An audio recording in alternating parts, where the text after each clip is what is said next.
Hello बच्चों, कैसे आप सभी लोग। आ गए आप सभी के सामने एक नई टेस्ट सीरीज के साथ, जो कि क्लास 12 का चैप्टर 7 का फर्स्ट टेस्ट सीरीज है। जी हाँ, इससे पहले मैंने चैप्टर 1, 2, 3, 4, 5 और 6 डाल रखा है।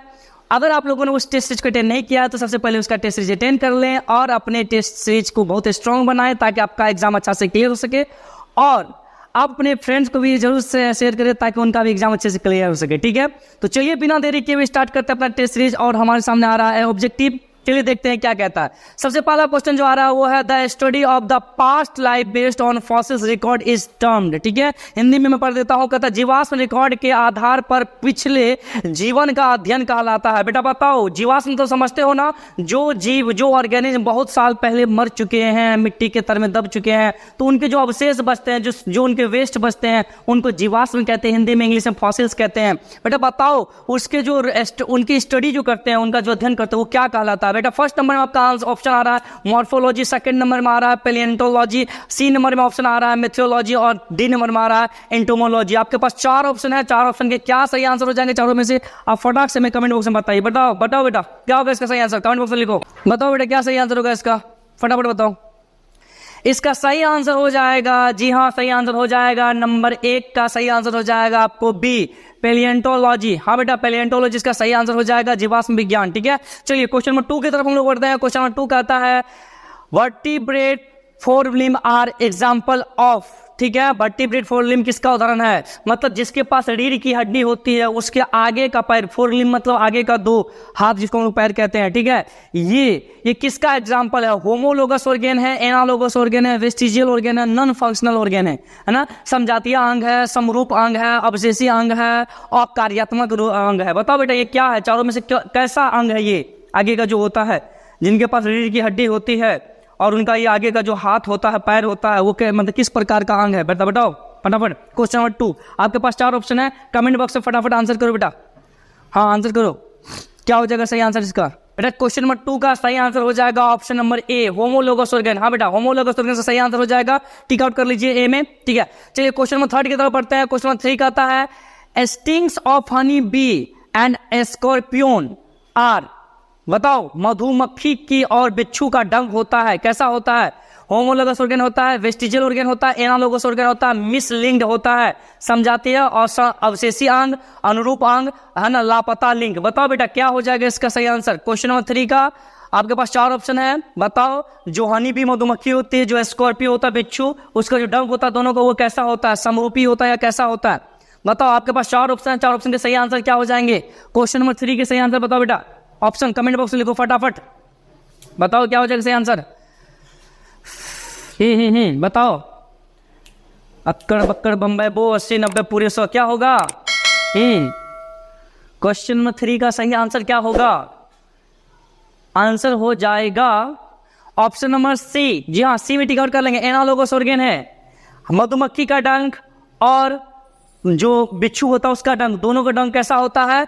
एनालोगस ऑर्गन होता है। ऑप्शन नंबर सी, अनुरूप अंग है। ठीक है, चलिए हम लोग चौथे क्वेश्चन को पढ़ते हैं। चौथा क्वेश्चन कहता है, डेटिंग है ना, dating of fossils is done by using.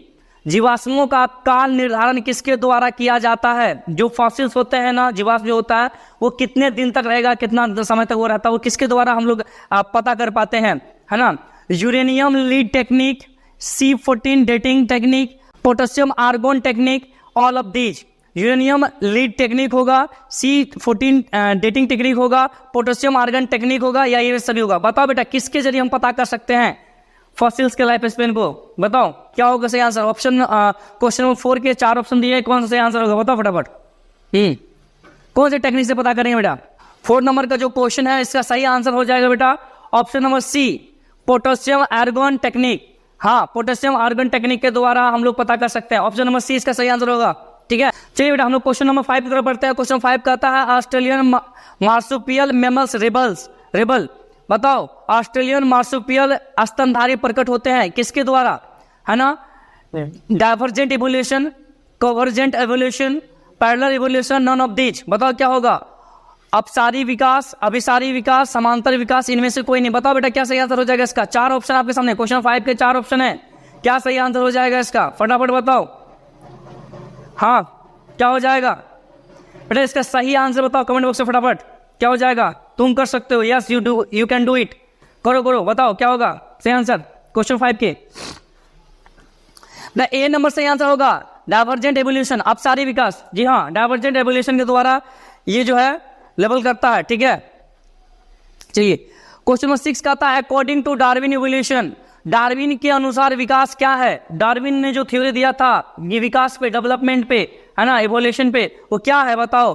A slow sudden and discontinue process, a slow gradual and continuous process, a sudden but discontinuous process, a slow and discontinuous process. ये 4 option आपके सामने हैं। एक धीमी, अचानक और असंतत प्रक्रिया, एक धीमी, क्रमिक और निरंतर प्रक्रिया, एक अचानक लेकिन असंतत प्रक्रिया, एक धीमी और निरंतर प्रक्रिया। बताओ बेटा, 4 ऑप्शन आपके सामने, ए बी सी डी, क्या सही आंसर होगा? डार्विन के अनुसार कौन सा एवोल्यूशन होना चाहिए, क्या होना चाहिए? डार्विन ने क्या बताया था बताओ? क्वेश्चन नंबर 6 का सही आंसर बताओ, कमेंट बॉक्स में लिखो फटाफट, बताओ सही आंसर क्या हो जाएगा? क्या हो जाएगा बेटा? इसका सही आंसर हो जाएगा ऑप्शन नंबर बी। बी इसका सही आंसर, क्वेश्चन नंबर 6 का option number B, a slow gradual and continuous process, धीरे धीरे एक धीमी, क्रमिक और निरंतर विकास। जी हाँ, बी नंबर इसका सही आंसर हो जाएगा बेटा। क्वेश्चन नंबर 6 का सही आंसर हो जाएगा बी, टिक आउट कर लो, ठीक है, डार्विन ने यही बताया था। चलिए क्वेश्चन नंबर 7 की तरफ बढ़ता है। क्वेश्चन नंबर 7 कहता है in Hardy Weinberg equation the frequency of heterozygous individual is represented by. Hardy Weinberg समीकरण में विषम युग्मजीव विशिष्टियों की आवृत्ति को किसके द्वारा दर्शाया गया था? A q square, B p square, C 2pq, D pq। बताओ बेटा आंसर क्या हो जाएगा? हार्डी-वेनबर्ग ने किस थ्योरी के द्वारा इसको बताया था? किस, ध्यान, ये जो ऑप्शन है आपके दिए हैं एल्जेब्रिक फॉर्म में, बताओ कौन किस थ्योरी द्वारा दिया गया था? हार्डी-वेनबर्ग थ्योरी, है ना, हेटेरोजाइगस पे। बताओ क्वेश्चन नंबर 7 आपके सामने है, बताओ सही आंसर क्या हो जाएगा? फक्कड़ बक्कड़ बम्बे बो 80 90 पूरे 100, बताओ क्या होगा? इसका सही आंसर हो जाएगा, तुम बताओ पहले कमेंट बॉक्स में, तब मैं बताऊंगा क्या हो जाएगा बेटा। इसका सही आंसर हो जाएगा ऑप्शन नंबर सी। जी हाँ 2pq, जी हाँ 2pq से सही आंसर हो जाएगा। हार्डी-वेनबर्ग ने 2pq के द्वारा बताया था हेटेरोजाइगस के अंदर, ठीक है। चलिए ऑप्शन सी टिक आउट कर लेंगे। क्वेश्चन 8 की तरफ बढ़ता है, कहता Miller conduct experiment to prove origin of life, he took NH3CH4 gases along with. Miller ने जीवन की उत्पत्ति सिद्ध करने के लिए प्रयोग किया था। उसने इन NH3CH4 गैसों के साथ और क्या लिया था? मिलर ने जब ओरिजिन ऑफ लाइफ, जीवन की उत्पत्ति कैसे हुई थी, इस पर जब थ्योरी दे रहे थे, उन्होंने कई सारे गैसों को सिलेक्ट किया था। उन गैस में 2 गैस का नाम यहाँ दिया हुआ है, और कुछ इसके अलावा और क्या लिया था बेटा बताओ? ऑप्शन ए में है H2O and H2, बी में है N2 and H2O, सी में है CO2 and H2O, और डी में है CO and CO2। बताओ क्या सही आंसर हो जाएगा इसका?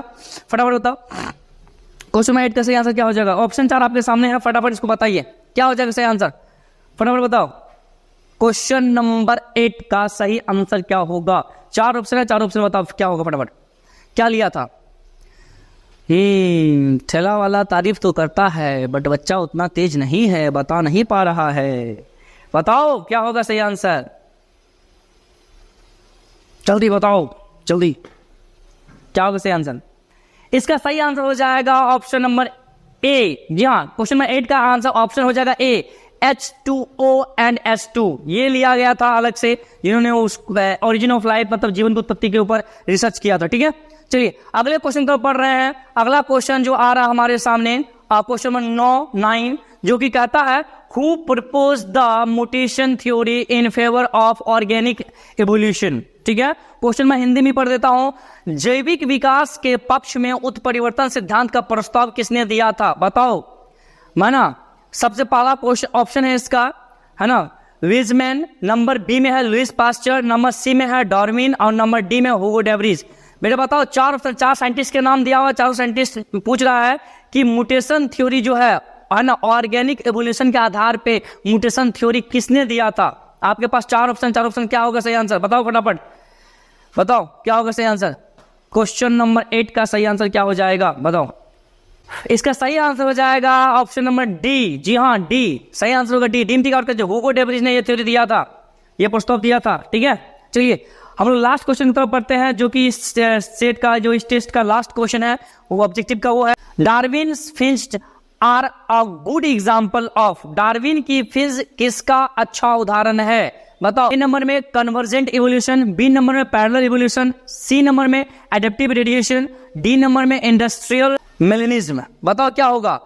अभिसारी विकास, समांतर विकास, सी नंबर में अनुकूली विकिरण और डी नंबर में औद्योगिक मेनालिज्म। बताओ क्या होगा? क्या होगा बताओ।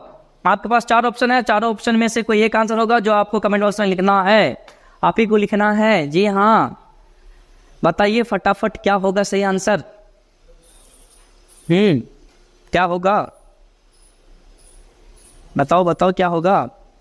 बेटा इसका सही आंसर जो है ना, वो हो जाएगा तुम्हारा क्वेश्चन नंबर 10 का ऑप्शन हो जाएगा सी। जी हाँ, एडेप्टिव रेडिएशन, अनुकूली, है ना, अनुकूली विकिरण। ये सी ऑप्शन सही हो जाएगा, सी में टिक आउट कर लेंगे। ठीक है, चलिए हम लोग पढ़ते हैं इसी टेस्ट सीरीज के सेकंड स्टेप की तरफ, जो कि आता है 5 क्वेश्चन को लेके। ये 5 क्वेश्चन मैं हर बार देता हूं ताकि आप लोग का सब्जेक्टिव भी कंप्लीट हो सके ऑब्जेक्टिव के साथ साथ। ठीक है, और इसके आंसर जो है आपको पीडीएफ के फॉर्म में मिल जाएंगे, और वो पीडीएफ जो है आपको टेलीग्राम पे मिल जाएगा, है ना। जेनेटिक बायो क्लासेस के नाम से ग्रुप बना हुआ है, चैनल बना हुआ है, वहाँ पे मिल जाएगा, और वहाँ उसका लिंक जो है आपको इसी वीडियो कमेंट बॉक्स में मिल जाएगा। तो पहले आप जो है टेलीग्राम को डाउनलोड करेंगे, फिर आप इस लिंक पे क्लिक करेंगे तो सीधे आप पहुँच जाएंगे कहाँ पे बेटा? उसी चैनल पे, और चैनल से आप क्या करें, इसका आंसर निकाल लेंगे। ठीक है, फिलहाल मैं एक्सप्लेन कर देता हूँ क्वेश्चन को। कहता है what is big bang theory. Big bang theory क्या होती है? धरती की उत्पत्ति कैसे हुआ था, इसके बारे में आपको बताने के लिए पूछ रहा है। ठीक है, सेकंड क्वेश्चन कहता है what do you understand by divergent evolution and convergent evolution, explain. Divergent evolution और कन्वर्जेंट एवोल्यूशन से आप क्या समझते हैं? अपसारी विकास, अपसारी विकास और अभिसारी विकास से आप क्या समझते हैं, इसके बारे में पूछ रहा है। ठीक है, अब क्वेश्चन नंबर 3 आ रहा है बेटा, different between homologous and analogous structure. समजातीय तथा समरूपी संरचना में अंतर स्पष्ट कीजिए। ठीक है, समजातीय और समरूपी संरचना में अंतर स्पष्ट कीजिए। होमोलोगस और एनालोगस क्या होता है, इसके बारे में हमको बताना है, जो कि आप क्लास 10th में भी पढ़े हैं बेटा, बहुत इजी है। इसका भी आंसर आपको इसी पीडीएफ में मिल जाएगा। चलिए क्वेश्चन नंबर 4 के तो पढ़ता है what is Miller experiment, right. Miller का क्या प्रयोग था, लिखे।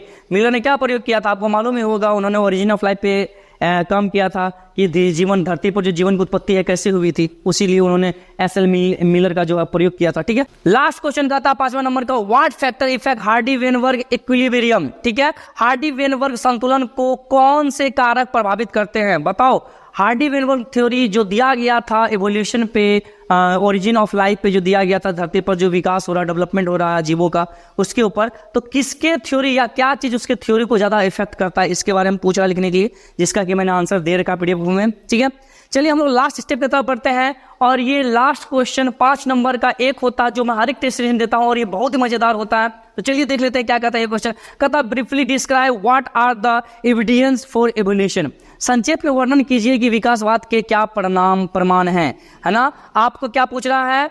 एवोल्यूशन के एविडेंस पूछ रहे हैं कि धरती पर जो जीवन की उत्पत्ति हुई, इसके क्या एविडेंस है, क्या सबूत है, क्या प्रूफ है। ठीक है, इन्हीं बारे में पूछा जा रहा है। इसके बाद आंसर आपको पीडीएफ पे फॉर्म मिल जाएंगे अच्छे से। ठीक है, तो आज के टेस्ट सीरीज में यहीं तक रहते हैं, फिर मिलेंगे कल अगली टेस्ट सीरीज के साथ। तब तक के लिए थैंक यू।